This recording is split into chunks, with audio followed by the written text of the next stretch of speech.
This is KM Weiland, and you are listening to the 367th episode of the Helping Writers Become Authors podcast. First podcast of 2017. It always feels a little momentous to start typing that for the first time, to start opening new folders for new posts on my computer, to start writing irrevocable words in the New Year's date planner. But here we are. My goal this year is to be nice to myself. After starting out with a ridiculously ambitious list of goals last year, which included publishing an insane 5 books, which did not happen, I decided it's time to stop expecting myself to do the impossible. And this year my goals are much more reasonable. They include releasing the audiobook of Creating Character Arcs within the next month, I hope. I'm also excited to announce that with the help of master programmer Bob Miller, I will be releasing my first ever computer program based on the Outlining Your Novel workbook, which will allow you to access all the information in the book while outlining your own novel in real time. More on that soon, but we should be seeing its release no later than spring. As for books, I plan to release the much requested workbook companion to Creating Character Arcs. My historical superhero work in progress, Wayfarer, will be off to another round of critiquers soon. And I should be starting in on my Portal Fantasy sequel, Dreambreakers, first draft by spring. And on a purely personal front, I'm wanting to sneak in a little camping in the Wyoming mountains and remodel my basement. Still sounds like a lot, but compared to last year, I feel like this is all stuff I can accomplish, no sweat. And I hope your New Year resolutions are just as exciting and doable. The latest post on my blog is the top books of 2016. In which I talk about my top 15 favorite reads from this past year, fiction, nonfiction, and writing how-to. To read the post, visit my site at helpingwritersbecomeauthors.com. And now I hope you enjoy this week's podcast entitled Most Common Writing Mistakes, Part 55, Beginning Your Story Too Late. Story beginnings are fraught with important decisions, but perhaps none of those decisions is more important than the question of when to begin your story. Too early or too late, either one can prevent readers from engaging with the story and obsessively reading on to find out what happens. Perhaps the more common mistake is beginning your story too early, which I've talked about before, but beginning your story too late is just as problematic.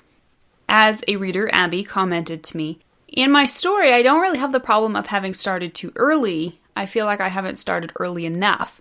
The hook I have feels a lot like the inciting event. My protagonist can't really turn back after the events I start off with, not without taking great risk. How can I tell if it starts too late?" So if you have a sadly sinking suspicion you might be beginning your story too late, consider the following signs. If even one of them resonates, chances are good your story will benefit from a little more space in its opening chapters. Sign number 1. You were determined to begin in Medias Res. This is the most common reason for authors beginning their stories too late. You must begin in Medias Res, or in the middle of things, is common advice. Or how about begin your story as late as possible to get readers right into the action? Or cut the throat clearing, or simply cut your first chapter altogether.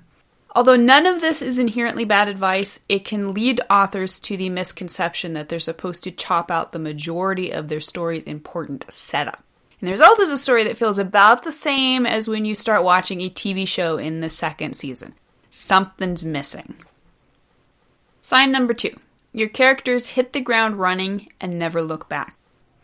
The result of extreme and injudicious in Medias Res is that the characters are in action from page 1 without a pause to explain themselves, their motives, their backstory, their relationships, or even their reasons for engaging with the antagonistic force.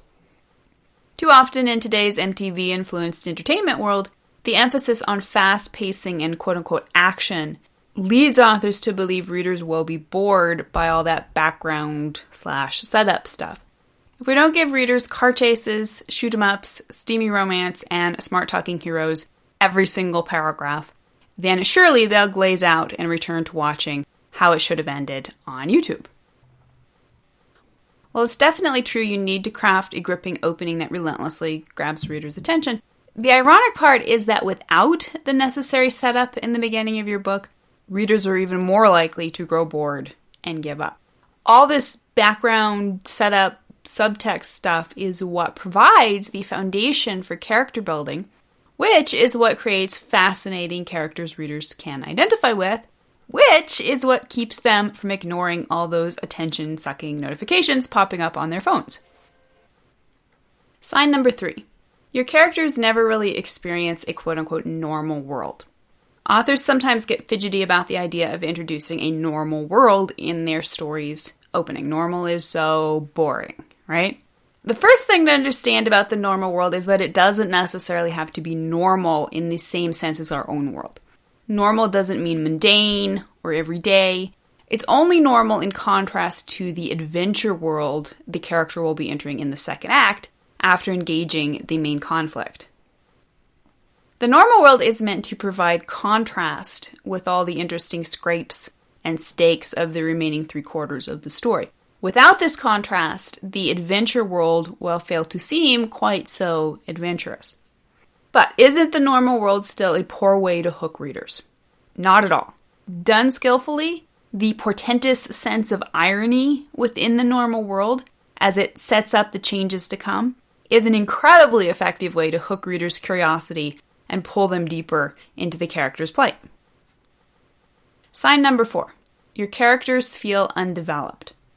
When you skip out on the normal world, you also skip out on your ability to set up the all-important first act in your character's developing arc. You cannot effectively show a character changing unless you first demonstrate the need for change.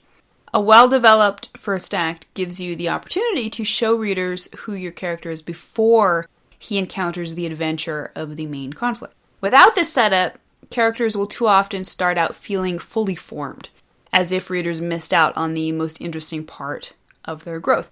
Even when the characters do demonstrate change, it will feel incomplete and unconvincing because it will be lacking its most fundamental ingredients of contrast. Sign number 5.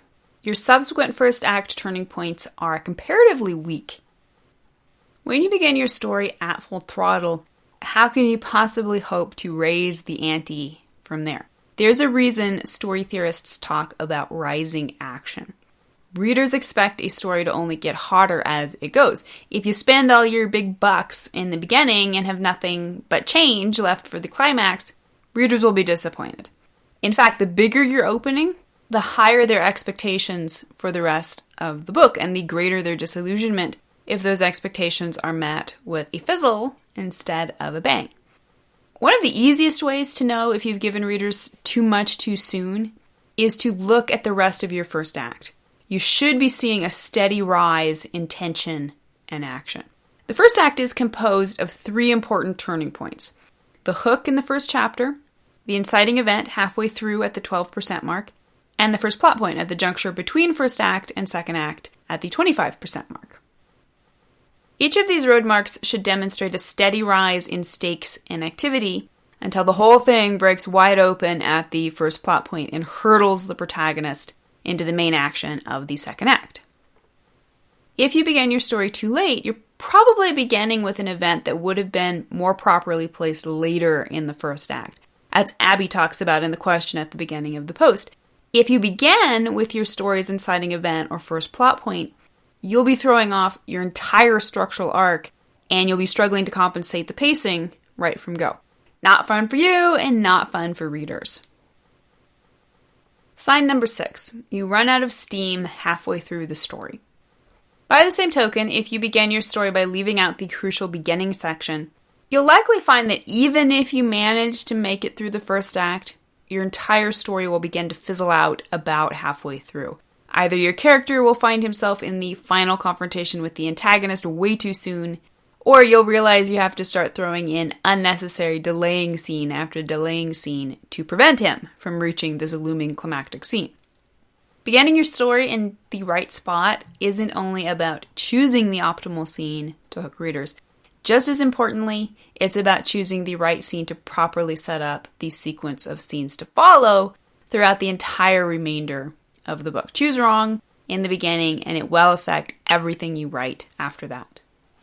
So, if any of the previous signs strike you with a little too much familiarity, it may be time to reevaluate your opening. How can you make sure to choose exactly the right spot to open your story? There are two primary considerations in choosing the right opening scene. Number one, evaluate your story structure. As you've likely gleaned from the previous list of problems, the biggest concerns with opening your story in the wrong spot come down to one thing: structure. Fortunately, you can flip that on its head and know that if you get your story structure right, you can be pretty sure you're opening in the right place. In particular, you want to examine the structure of your first act. Look for the biggest pieces first and then work your way down. Number one is the first plot point. It belongs at the 25% mark in between the first and second acts. This is the first capital B big firework in your story. This is the first doorway of no return in which your protagonist exits his normal world and irrevocably enters the main conflict.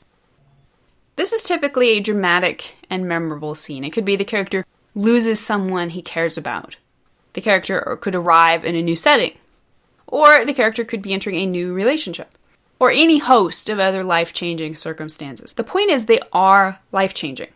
Indeed, these circumstances are the entire purpose of the story. This is the biggest thing ever to happen in the protagonist's life up to now.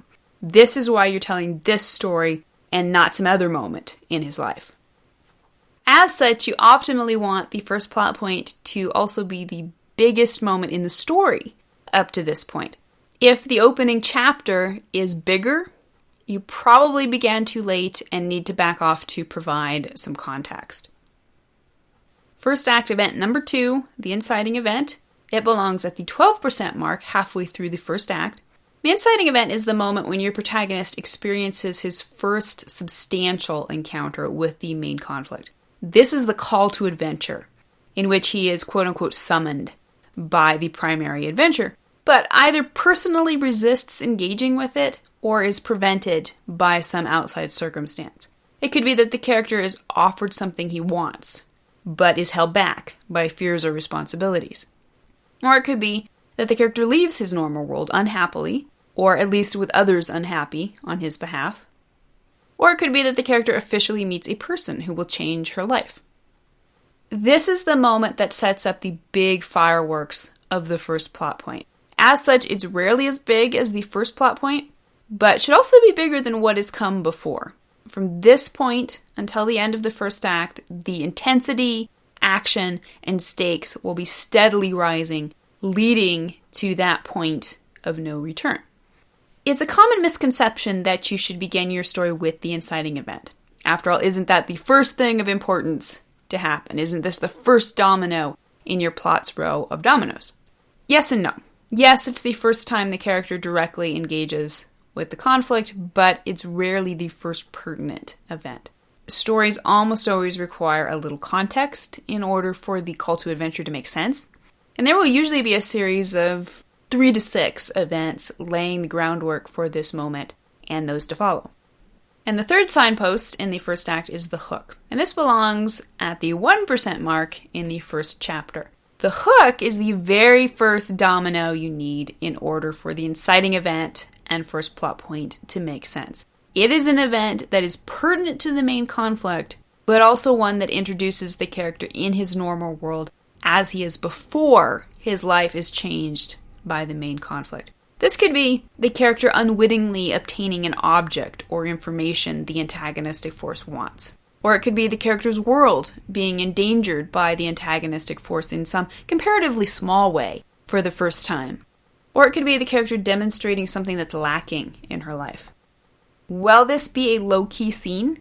In comparison to what follows, yes, it often is. But that doesn't mean it can't still be, and indeed must be, a gripping moment in the character's life in its own right. And that brings us to the second requirement of a properly placed opening, and also the trickiest. If you can't open with your first act's biggest guns, then how are you supposed to grab readers' attention right off the bat? Well, that's the trick, ain't it? It requires creativity, precision, and planning. But what part of good storytelling doesn't? The keys to creating a gripping hook are, number 1, introduce your protagonist in a characteristic moment. Choose an event that proves to readers why they should be interested in, care about, or relate to this person. Always start with the character in motion, pursuing a goal. Number 2, introduce your character's driving motivation. And what is driving your character's opening scene goal? Tie it in with the motive that will fuel him throughout the story. He may not have realized his primary story goal yet, but he will be primed to resonate with that goal on a deeply personal level thanks to his backstory and driving desires. Number 3, introduce the primary dilemma of your protagonist's normal world. Remember that sense of irony I talked about in regard to the protagonist's normal world? That irony results from the inner conflict, however subtle, between the character's wants and needs and the obstacles presented by the normal world that are currently preventing him from gaining them. Number 4, create a question in readers' minds. You can use that subtle dichotomy between where the character currently finds himself and where he wants to go and will be going to create a sense of curiosity in readers. Something is slightly off about the character's world and or his goal in the opening chapter. This is your hook. This is how you draw readers in. And this scene might include a big and important event. For example, Anne Shirley arriving in Avonlea in Anne of Green Gables. Or it could be a comparatively inconsequential event that serves primarily to present a microcosm of the larger conflict that's coming. For example, Ender fighting the bullies in Ender's Game. Finding the right opening for your story isn't an exact science, if only because each story's rhythms and requirements will be slightly different. But as you can see, there are sturdy guidelines you can follow in narrowing your options and determining whether you've opened your story too soon, too late, or in just the right place to grab readers and prepare them for the wonderful adventure to follow. Thank you for listening to the Wordplay Podcast. To read a transcript of this episode, you can visit my website at helpingwritersbecomeauthors.com. And be sure to check back again next week.